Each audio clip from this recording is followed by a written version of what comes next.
Now let's turn our attention to our coverage of the coronavirus pandemic. Do you know that February marks 1 year that coronavirus hit Nigeria? Well, it started with one man and then to another and now to thousands, and we're still counting. In this report, Adedoja Salam Adeniyi speaks with the coronavirus Nigeria index case from his base in Milan, Italy. For the first time, the Italian shared his experience exclusively with TVC News.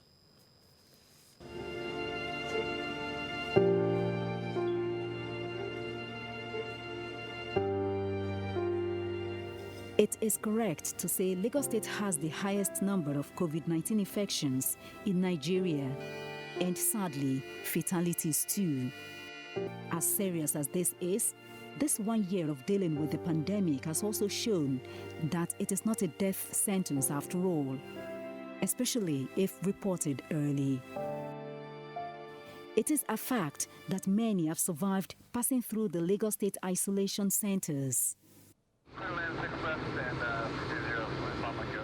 The unwanted arrival of COVID-19 in Nigeria was announced in Lagos on the 27th of February 2020.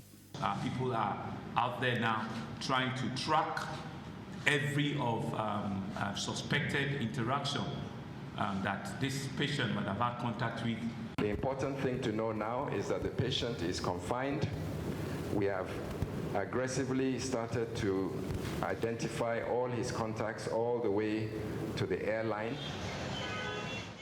That was when people's ways of life started to be altered. It was also the time doctors, health workers, some government officials, and journalists murdered sleep. So I would like to know if residents can go on face masks now. Rule number 1 is stay indoors. Briefing after briefing, morning and night became super stories to prevent fake news.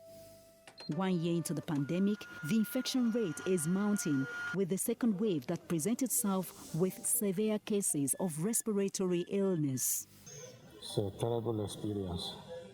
It all started with an Italian man. The index case traveled from Milan in Italy through Istanbul in Turkey and landed in Lagos, Nigeria. His name is David. The 44-year-old man speaks with me from Milan. Thank you, David. He told me about his journey from the Muritala Mohammed International Airport to Ogun State, where he visited as a consultant, finally to the Lagos Isolation Center at Yaba IDH. David donated his white blood cell to help other patients that might suffer the same virus.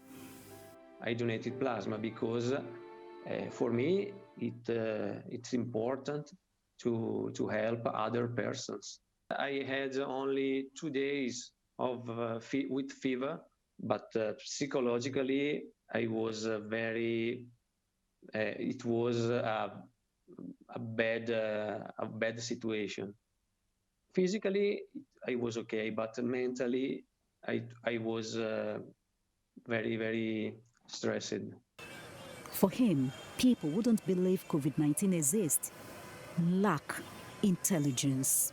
I would like to say them they are to think to reality, because a lot of people are died. It is a very bad situation. How do you feel about being in this case in Nigeria and indeed sub-Saharan Africa? It's a strange situation because I was famous in a foreign country because the first case I was also worried because I brought this virus in Nigeria, and for me it was a pity to arrive in Nigeria and bring this virus with me. And but I have only to give thanks to Nigeria, because Nigeria and every person was very, very kind, very good with me. This is the ward where the index case was first admitted and managed. 2 weeks after, David was moved over there to a larger hall. Altogether, he spent 23 days receiving treatment here at Yaba Infectious Disease Hospital here in Lagos.